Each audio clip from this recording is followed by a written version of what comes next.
Les Européens se protègent-ils suffisamment lorsqu'ils surfent sur le web? En 2025, la majorité des internautes de l'Union européenne ont choisi de ne pas autoriser l'utilisation de leurs données personnelles à des fins publicitaires, tandis que 56,2% ont restreint ou refusé l'accès à leur localisation géographique.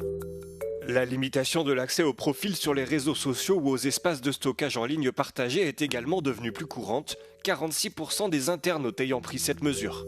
Ce chiffre représente une augmentation de 5 points par rapport à 2023.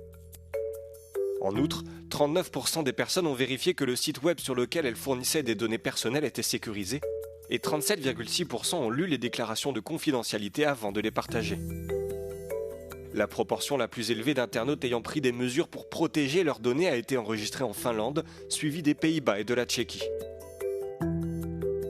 A l'inverse, les proportions les plus faibles ont été enregistrées en Roumanie, en Slovénie et en Bulgarie.